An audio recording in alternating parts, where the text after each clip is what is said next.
여러분 안녕하십니까? 풍수방송TV의 웅천입니다.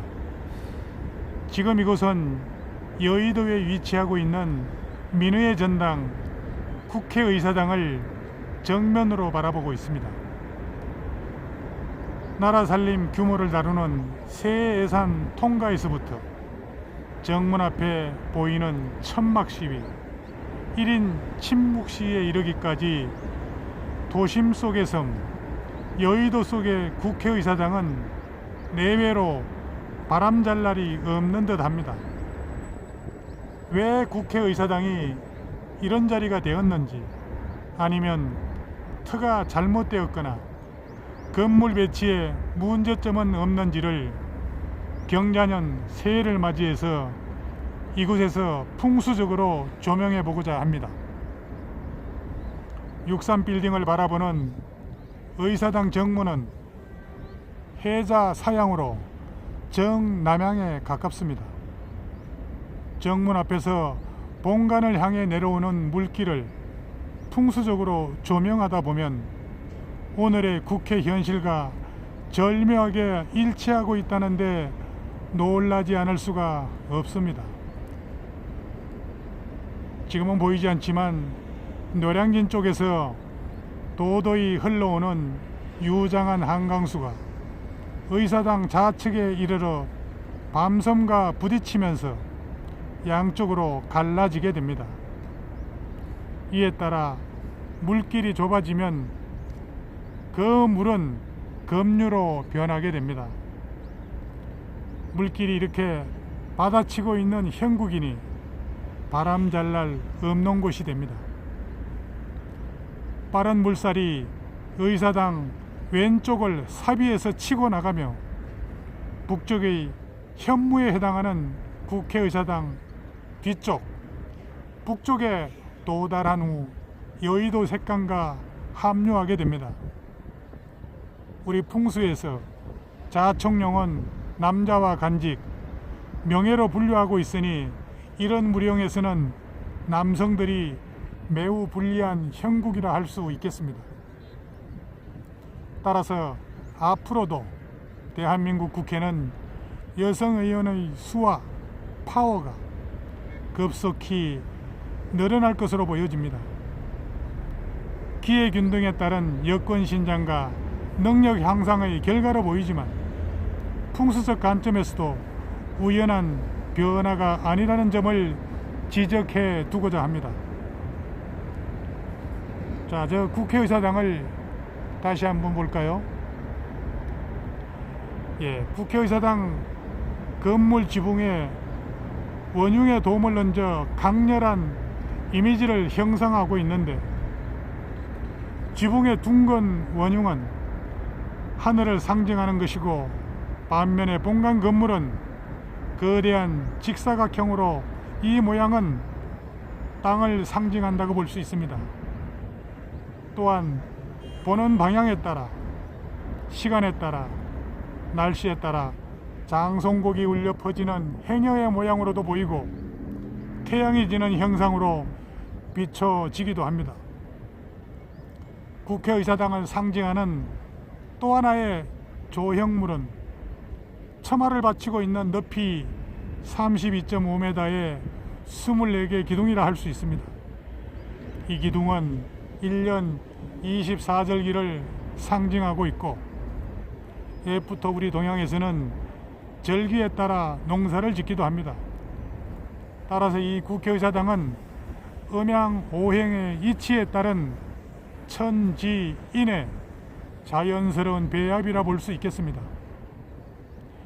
양과 양은 하늘, 남자, 지붕, 정신, 학문을 의미할 수 있고, 음은 땅, 여자, 건물, 육체, 재물로 비교할 수가 있습니다. 양과 음이 조화를 이루어 우주 만물을 운행하는데, 양이 강하면 음이 성하고 음이 성하면 양은 위축됩니다.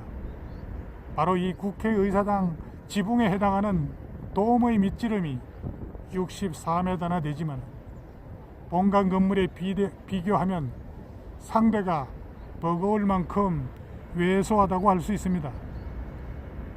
그래서 이곳은 남성 의원들의 잦은 봉변과 국회의장들의 순환을 풍수적 시각으로 결코 예사롭게 볼 수 없다는 진단을 할 수 있겠습니다. 풍수는 땅의 형질과 산맥, 물길을 인간 생활에 원용하는 자연과학입니다. 결코 자연을 거스르지 않고 주변 환경과 동화되는 지혜가 앞서야 합니다. 특히 국회의사당은 풍수지리법에서 중요시하고 있는 배산 임수에도 정면으로 위배되고 있습니다. 건물의 뒤는 남성이요, 앞은 여성이라 비유할 수 있습니다.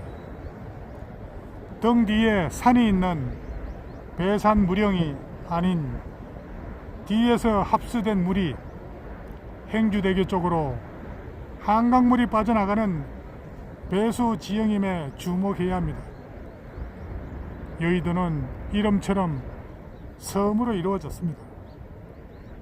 모래와 퇴적물이 쌓여 면적이 커졌습니다. 여의도 외곽이 홍수로 무너지는 것을 방지하기 위해 둘레 제방도 쌓았습니다.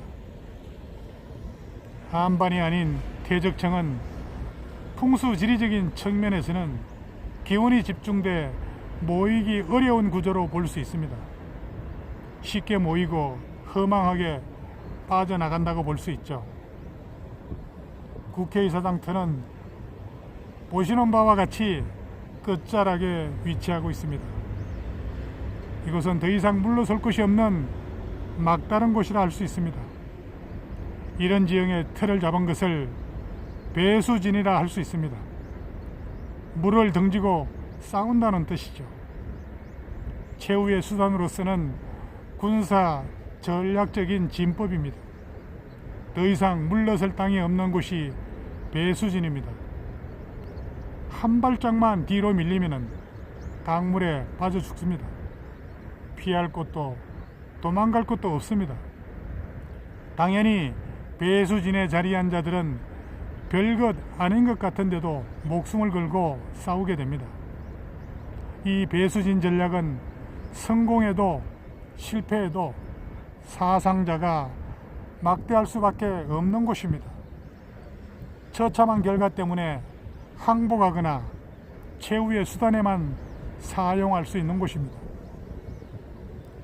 이런 배수진 틀을 정명이라도 하듯이 대다수 국회의원들은 우리 국민은 안중에도 없고 어제와 오늘에 이어 내일도 어김없이 자신들은 물론 당리당략을 위해 싸울 것입니다. 터라는 것이 절대적인 것은 아니겠죠. 그러나 명당에서는 좋은 기운을, 흉지에서는 흉한 기운을 가중시키는 작용을 합니다.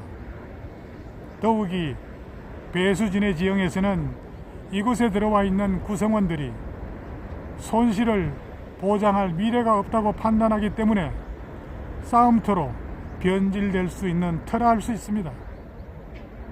때로는 같은 당원, 동족, 친구, 아군끼리도 언제든지 원수가 될 수 있는 곳이기도 합니다. 이와 같이 대한민국 국회의사당의 터는 감히 풍수지리상 대흉지라 할 수 있는 곳입니다. 어쩌면 이렇게 대흉지를 골라서 의사당을 지었을까요? 국회의사당에서 국회의원들이 싸우는 걸 왜 진흙탕 싸움이라 할까요? 먼저 구글 지도의 위성사진을 보시면 대한민국의 중심이 되어야 할 국회의사당이 한강의 중심에 색강이 감아주는 여의도에 있다는 걸 볼 수 있을 것입니다. 국회의사당은 대한민국 최고의 기관이니 풍수지리학적으로 최고인 배산임수 자청룡의 형국을 갖추어야 하는데 대한민국의 국회의사당은 안타깝게도 한강의 중심에 위치하고 있습니다. 명예를 중시하는 자청용까지는 없더라도 최소한 배선은 있어야 되거늘 뻘에 가까운 한강의 중심 여의도의 끝자락에 매달려 있으니 풍수지리학적으로 아주 불리한 형국이라 할 수 있습니다. 그러다 보니 국회의원들이 국회에서 싸우는 걸 진흙탕 싸움이라고 하는 것이죠. 그야말로 뻘 속에서 허우적이며 국민들의 수준을 따라오지 못하는 국회입니다. 더 안타까운 것은 정치를 하는 분들이 풍수지리 학문을 전혀 믿지 않고 있다면 뻘에 있든 진흙에 있든 아무런 상관이 없겠지만 대부분의 많은 정치인들과 잘나가는 기업인들은 풍수지리를 아주 중요하게 생각들 하면서 살며 자신들의 사는 집에 적용하고 있는 분들이 아주 많다는 것도 아이러니한 일입니다. 그러니 진정으로 대한민국 국민을 사랑하고 계신다면 국회의사당을 하루라도 빨리 배산임수에 자청령의 형국을 제대로 갖춘 자리로 이전을 해야 할 것입니다. 우백호는 재물이니 그리 건장하지 않습니다만 그렇지 않으면 대한민국 국민들은 진흙탕 속에서 영원히 힘들어질 것입니다.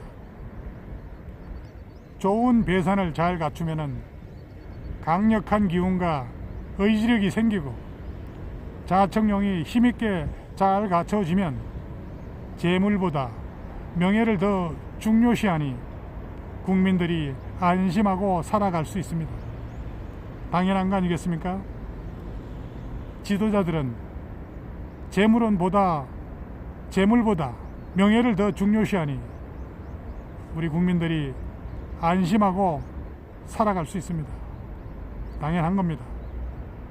지도자들은 재물은 멀리하고 명예를 중요시해야 되는데 우리나라 대다수의 지도자들은 누가 봐도 명예보다 재물을 더 중요시하는 분들이 많은 나라가 되어버렸습니다. 덴마크처럼 우리나라도 자전거 타고 출근하는 국회의원들을 보고 싶습니다. 다시 한번 강조하고 싶은 것은 상책으로 국회의사당을 이전하는 겁니다. 현재의 국회의사당은 국론을 끊임없이 분열시키고 싸움이 멈추지 않는 터라고 보여집니다. 국가 발전에 도움이 안 되는 흉지라 할 수 있습니다. 한가하게 보수나 리모델링을 하고 있을 상황이 아니라고 봅니다. 국회도 우리 국민들의 세금만 축내지 말고 최소한의 밥값은 해야 합니다. 통합을 이루고 안정적인 터로 국회의사당을 이전해야 우리 국민은 행복해지고 대한민국은 더욱 부강해질 수 있을 것입니다. 여기까지 하겠습니다. 감사합니다.